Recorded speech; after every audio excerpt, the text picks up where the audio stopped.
네, 여러분 안녕하세요. 같이 말씀 함께 큐티 나눔 시간입니다. 오늘 말씀은 예레미야 43장 1절에서 13절까지의 말씀입니다. 오늘 말씀에서는 이제 유다에 남아있던 사람들이 우리가 이 유다 땅, 이미 망한 땅에 계속 있는 것보다는 이집트로 가는 것이 살 수 있는 길인 것 같다. 이렇게 생각하면서 예레미야를 대적하고 궁극적으로는 그들을 남아두게 하신 하나님을 대적하는 이 내용들을 볼 수 있었는데요. 그래서 그들의 행동에 대해서 예레미야가 너희가 지금 한 행동이 하나님의 심판을 자초하는 행동이다 라고 하나님의 말씀을 대언하는 내용이 기록되어 있습니다. 오늘 말씀은 그 내용과 이어져서 나오는 말씀이에요. 2절에 보니까 아사랴 그리고 요하난이라는 사람들이 주축이 돼서, 그리고 모든 오만한 자들이 이렇게 주축이 돼서 이스라엘의 남은 자들을 향해 우리가 이집트로 가야 된다. 예레미야는 거짓 선지자다. 또 시작된 거예요. 예레미야는 거짓 선지자니까 저 말을 들어서는 안 된다. 우리가 이집트로 가자. 사람들을 막 부추기기 시작합니다. 그래서 유다의 어떤 지위가 그래도 있는 사람들이 백성들을 다 선동해서 그리고 이집트로 같이 가게 됐어요. 이집트로 데리고 간 거죠. 7절에 애굽 땅에 들어가, 애굽이 이집트입니다.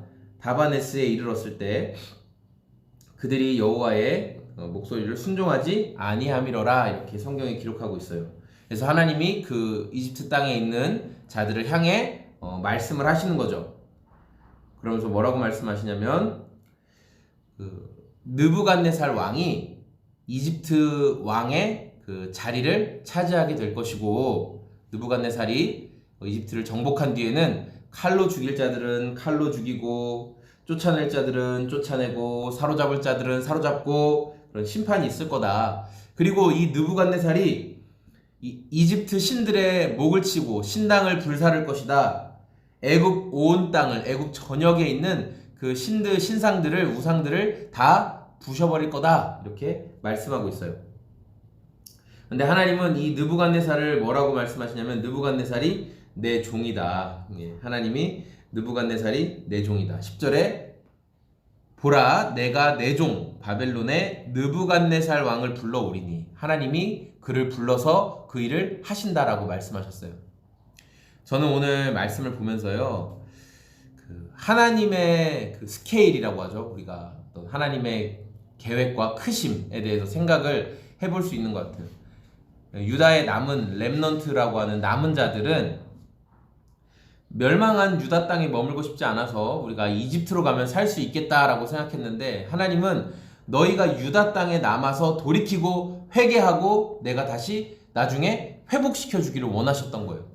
근데 이스라엘 사람들이 계속 그 하나님의 그 교훈을, 하나님의 바로잡아 주심을 받아들이지 않으니까, 그래서 이집트로 가려고 하니까 하나님은 이집트까지 내가 멸망시켜 버릴 거야. 내가 사용하는 내 종. 그러니까 이스라엘 사람들은 그냥 자기들끼리 모여서 이집트로 가면 살겠어 정도로 생각했는데, 하나님은 너희가 이집트로 간다고? 그럼 내가 이집트도 나는 멸망시켜 버릴 수 있어 라고 말씀하시는 하나님의 큰 스케일을 제가 보게 되었습니다. 우리가 하나님의 말씀에 동참해서 하나님이 일하시고 하나님이 행하시는 것에 함께 따라가는 것이 사실 좋은 거예요. 하나님을 거역하고 내 고집을 피우는 것은 어떤 길이다? 멸망의 지름길이다 라는 것을 오늘 말씀을 통해 묵상하게 되었습니다. 오늘 저와 여러분의 오늘이 하나님의 큰 스케일을 대적하는 것이 아니라 뭐 때문에? 내 욕심 때문에. 하나님의 그 파도를 타는, 하나님께서 이끌어 가시는 은혜의 파도에 함께 동참할 수 있는 저와 여러분의 오늘이 다 되었으면 좋겠습니다. 네, 여러분 감사합니다. 오늘도 좋은 하루 보내십시오. 안녕히 계세요.